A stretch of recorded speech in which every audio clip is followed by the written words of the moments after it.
Hello and welcome to Good Conversations. My name is Thompson Smith. We're honored to have with us again this week Germaine White, the Information and Education Specialist for the Natural Resource Department of the Confederated Salish and Kootenai Tribes. Germaine served in that position for 5 years now, and before that served in numerous other positions for the Confederated Salish and Kootenai Tribes. She worked in Cultural Resource Management for the Tribal Preservation Department, and before that was the founder of the Cultural Resource Protection Program for the Salish Pend Oreille Culture Committee, where she worked for 10 years. She's also represented the tribes on numerous state and national boards. She received her BA from the University of Montana and her master's in multicultural bilingual education from MSU Billings. Welcome, Germaine. Thanks for being with us again. Thanks, Tom. Holy smokes, that's a heck of a mouthful. It reminds me of how old I am. Hey, we didn't even touch on a lot of things. Well, you've done a lot of very interesting work, and at the beginning of the last show, you mentioned some of those interconnections between cultural and environment, not only in the work you've done, but in tribal culture itself. Sorry, that's not really a question. Okay, well, let's pick up where we left off last week. At the end of the last show, we were talking a bit about the lake honoring, and one of the things you try to educate people about at the lake honoring event, you said, was the problem of lake trout in Flathead Lake. Can you describe that problem a bit for our viewers? Absolutely. We have an overabundance of non-native lake trout that provides diminishing habitat and resources for native West Slope cutthroat trout and bull trout. And lake trout are non-native? Lake trout are non-native. They were introduced and they are very predatory and extremely successful in Flathead Lake. So the goal of the fisheries program is, and you know, the fisheries program folks can state this much better than I can, but it is to restore a balance in Flathead Lake and to restore native fish to the waterways on the reservation. So one of the tools, one of the management tools they use is a spring and fall Mack Days, and they encourage people to get out and have fishing fun, harvest macks, and harvest lake trout. And this is kind of a, there are prizes. I mean, it's a tournament in a way. Absolutely. You know, it's a fun fishing event. That's what we call it. And there's more than $30,000 in cash and prizes. There are youth anglers prizes, ladies only prizes, biggest fish, smallest fish, captain's prize. There are a ton of opportunities to be rewarded for helping reduce the number of lake trout in Flathead Lake. It's Do you have a prize for the best fish story? I'll talk with the managers about that, Tom. See if we can get you in there. See if they'll make a special the Thompson Smith Best Fish Story category. Well, I'll fly it by them and see how it goes. Yeah, I'm not keeping my hopes up. Good idea, but it's a wonderful event, and you know, the fish that are caught can be brought to Blue Bay. There are other fish stations, but you know, call fisheries program at 883-2888 extension 7294 and talk with Cindy, or go to the website mackdays.com. All the information about the fishing contests are there. Why it's a great idea for anglers to help us manage the resource by going out and catching fish. Well, we have so many things you want to touch on this half hour as well, but one more question about that. Are there any questions about the efficacy of it? That is, whether having this tournament really will substantially knock back the lake trout to the point where it'll benefit the native fish? You know, the fisheries biologists produce annual reports. They carefully analyze the data that they get. They look at the numbers of fish that are estimated to be in the lake, the numbers of fish harvested, and there's a 10-year plan. We just reached midpoint. They're evaluating and assessing this management effort to see whether or not it has been adequately successful. And all of that information is available through Tribal Fisheries Program. They can provide you information on the numbers of fish that have been harvested and what their goal is. We still haven't reached the goal, but they're working very hard to try and restore the balance in Flathead Lake. So the information they've gathered so far, is it indicating that it's working? It is. I don't know if it's working fast enough I mean, they're working very hard to... It's a difficult problem, and is. they're trying this as... Yes, yeah. absolutely. And this is a wonderful opportunity for anglers to assist in management of the resource. So it's a great effort, and a tremendous amount of work goes into this. The fish that are caught that anglers don't keep for themselves are taken to area food banks. So it's really a closed loop. There's a fish fry and culminating events where prizes and awards are given out. So it's a And I think some have been provided effort. to the culture committees for the elders. Absolutely, absolutely. Yeah. Well, let's jump from water to fire. Oh, okay. You and I worked together a few years ago on a fire education project. Can you encapsulate that for viewers? And I know this is usually something we take an hour with. I know. But let's try to do it in 5 minutes. Okay. So we produced an education project called Fire on the Land. And when I was working on cultural resource issues, I was assigned to fire. And what I noticed going out into the field when we were doing prescribed burns, when particularly for wildlife habitat restoration or for other purposes, that oftentimes we would burn an area maybe in 3 consecutive years. Maybe they would burn the upper elevation first, and then the lower elevation, and then the 3rd year the mid elevation. And upon returning to these areas year after year, what I noticed was that our traditional food medicinal plants were being restored, and they were returning in abundance. And at that time, we were working on the Place Names Project, and there were so many place names in our language that had to do with fire. You know, the elders talked about big prairies that used to be big open meadows, and then returning to those places 70 years later, they saw that it was all grown over. And I began to put all of these pieces together and realized that fire really had a role in natural and resource management, and that this was really a cultural landscape that was shaped and maintained by fire, and fire exclusion had had a profound effect on this. So I was talking with the FMO, the Fire Management Officer, and said, you know, you guys you've produced an ecosystem management forest plan. It's a wonderful plan. You're using fire to restore habitat across the reservation, and you're doing very little to educate the public about the role of fire on this landscape. And they said, well, why didn't you do something about it? And I said, thank you very much, I think I will. And so we were able to capture some money and pull together a great team. I was so grateful for that powerful, solid, important, historic component that made the Fire on the Land project incredibly culturally rich. And for your work at the Culture Committee, that was a huge contributing piece of it. I paid you to say that, but I'm not supposed to mention it. And David Rockwell, what came out of this project was an interactive DVD and also the book of the coyote story, Beaver Steals Fire. There were 4 component pieces. The first piece was the coyote story, Beaver Steals Fire. And that's so important because it talks about how fire was a gift from the Creator brought by the animals to make this place fit for humans who are yet to come. And isn't that an incredibly different role? Isn't that a different way of seeing fire than the first visitors and strangers that came, and that came from a built environment and a Christian background that saw fire as evil or that saw fire as destructive?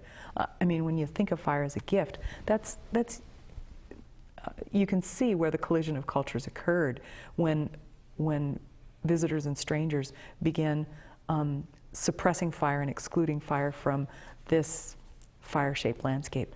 So the first piece was that important coyote story. And then the Media Center helped us develop an iconographic DVD, the kind you put in your TV and watch of Beaver Steel's fire.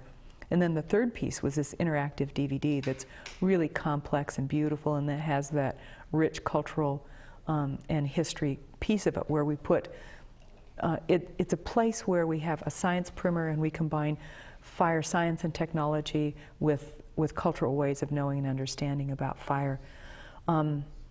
We combine those pieces in the interactive DVD. And then the fourth component piece is a website. So if you go to the tribe's website, cskt.org, there's Fire History Project, and you can look at some of the pieces of our project, Fire on the Land.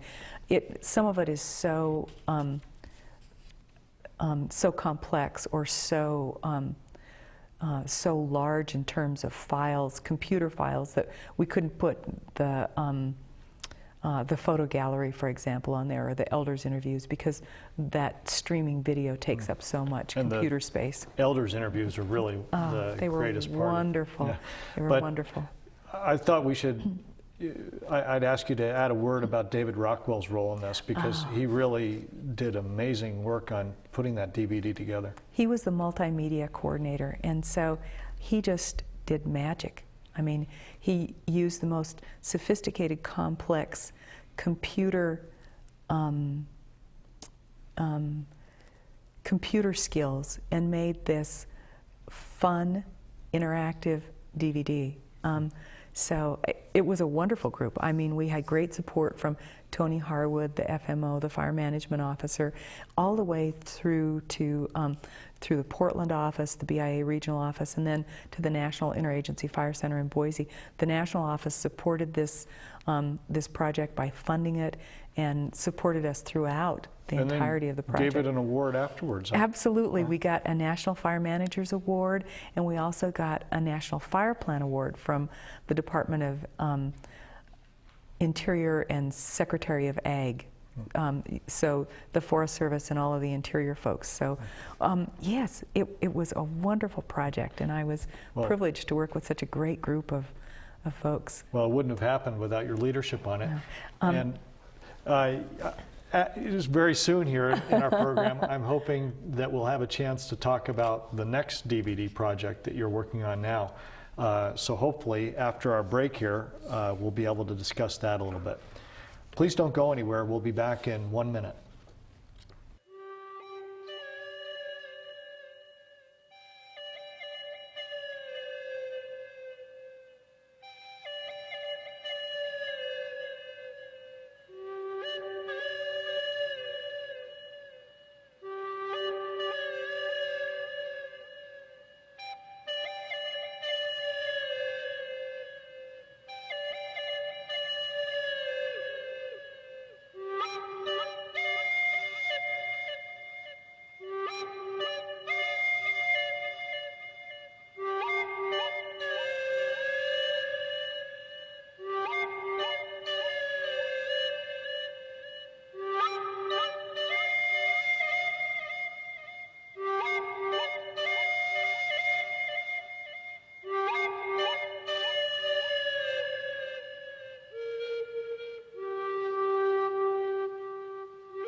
Welcome back. We're having a good conversation again today with Germaine White, Information and Education Specialist for the Natural Resource Department of the Confederated Salish and Kootenai Tribes. And Germaine, before the break, we were talking about some of the interesting projects that you've provided leadership for and been involved with over the years. We talked about the fire education project that I had the honor to be involved with a little bit.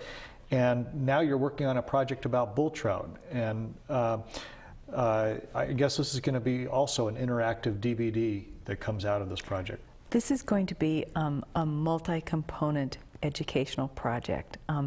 We're modeling it on Fire on the Land, the Fire Education Project. I just feel a huge sense of responsibility to provide leadership in education about bull trout. You know, we live at the backbone of the world where the water begins, and for many of the Upper Clark Fork and Columbia River tribes, their water is broken.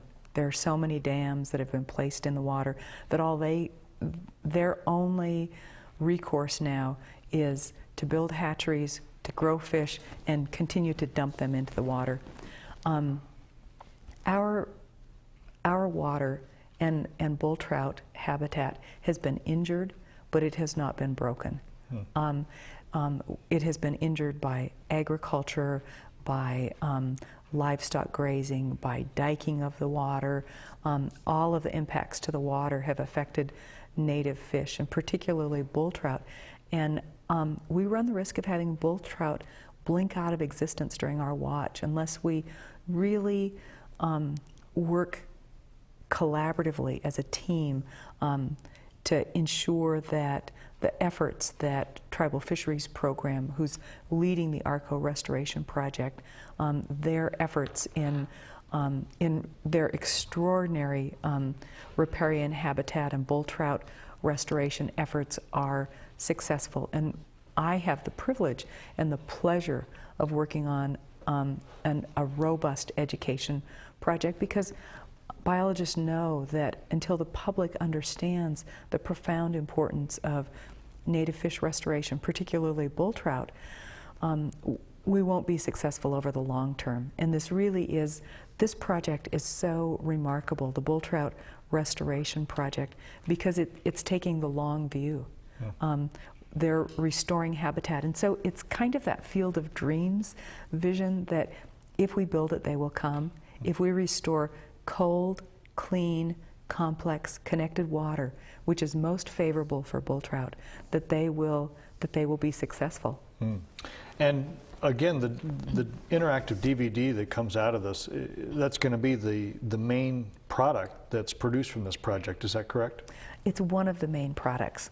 We have also written a storybook, and a young tribal member artist, Sachet Camel, is providing stunningly beautiful illustrations. And we have a couple of publishers that are interested in printing that book, and the tentative title is Bull Trout's Gift. And we're combining science and technology, how this restoration project is unfolding with cultural ways of knowing and understanding. We're telling a story about bull trout, about how profoundly important they are to this landscape, and how they're native fish that really belong here.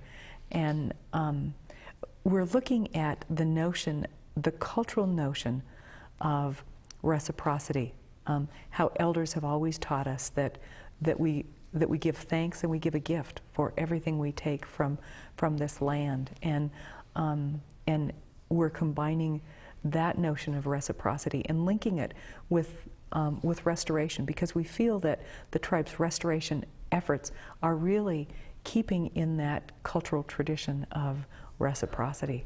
So all of the work that the fisheries biologists, the habitat restoration botanists are doing,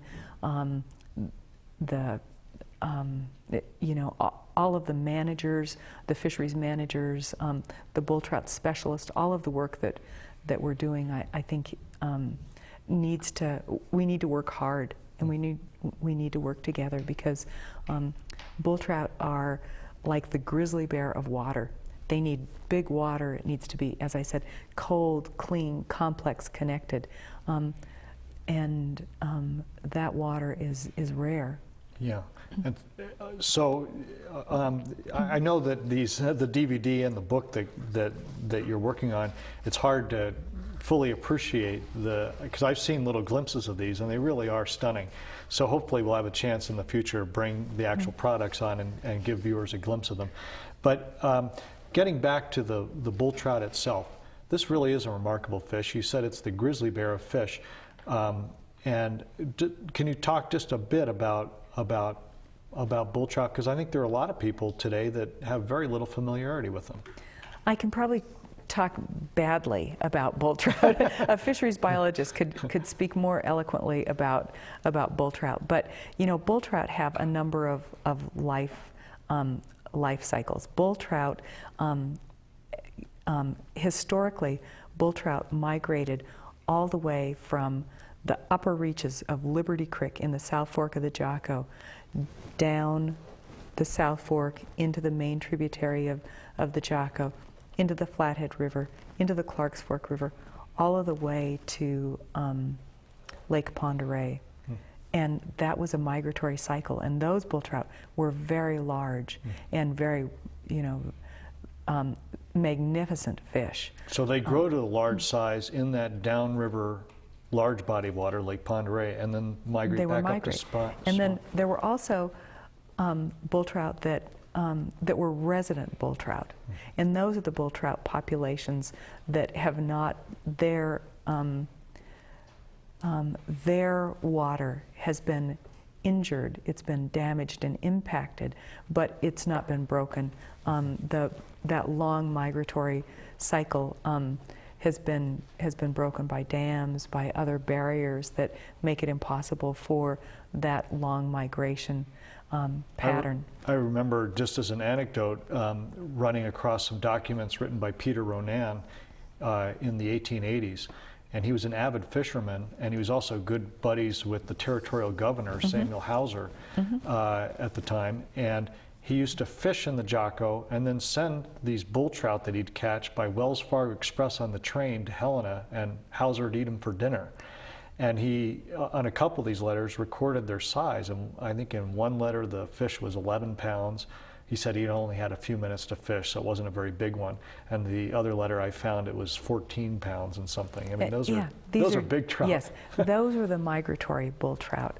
Those are the trout that it will take significant effort beyond this Jocko restoration project to restore to the Jocko River. But with this effort and more education, hopefully we will see abundant bull trout in the lake and rivers. And the abundance that once existed here really was something, wasn't it? I mean, there were numerous Salish place names that referred to bull trout. Absolutely, Tom. I remember going on a field trip with a group of elders to the Butte area, and we were looking at the Upper Clark Fork River, and the elders talking about the place name for the Butte area there. Yes, yes. K. Yes, yes. That spearing fish in the head. I mean, shooting with bow fish. And arrow, I think. Yes, with an arrow. Yeah, and they were so big, and the water was so clean and so abundant in Silverbow Creek, and now Silverbow Creek runs into Butte water system. Yeah. You know, well, I've heard that just lately trout have returned there for the first time in a century, but after incredible restoration efforts. But it was just a lifeless zone for decades and decades because of the mining impacts, yes, I guess. The damage from mining. And so the Bull Trout Project really comes out of that settlement, that joint settlement between the tribes and Atlantic Richfield Company, ARCO, for damages to cultural and natural resources. And what the tribes chose to do was replace, restore, and return bull trout, or increase bull trout habitat in one of the tributaries of the Upper Clark Fork in the Jocko River. Yeah, it's really an incredible effort everywhere. And bull trout, I guess, were added to the endangered species list as a threatened species a few years back. So they really are, as you say, imperiled and in danger of blinking out of existence unless something's done. Absolutely, and we think that a robust educational project is an important component part of ensuring that there be bull trout into the future. Do you worry that even with these admirable efforts that you and many others are undertaking, whether it's in restoration or public education or whatever, that these other impacts that are happening kind of beyond our local control may overwhelm those efforts, whether it's global warming or the proposals for coal mining in Canada? There are huge challenges that face us. I remember visiting with Agnes Vanderberg one time when I thought that the challenges and obstacles were great, and I asked her what her thoughts were for the future, and she said, "I remain hopeful." So I've taken those words to heart, that all of us need to do our very best all of the time, and I think that that's what will be required for us to ensure that bull trout not blink out of existence. We need to understand the value of the 2 native trout species on the reservation.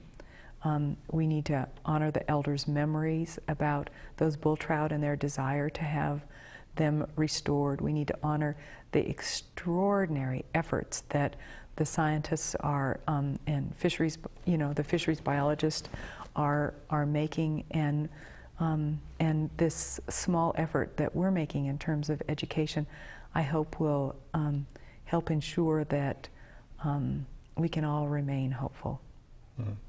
Well, thank you. That's an eloquent way to end this conversation we've had. I really thank you for taking the time to be with us for 2.5 hours. It's my pleasure, Tom. I'm delighted to be here. Thanks for inviting me. Thank you, Germaine. Okay. Well, I hope you'll join us again next week for good conversations. We've been talking again with Germaine White, the Information and Education Specialist for the Natural Resource Department of the Confederated Salish and Kootenai Tribes.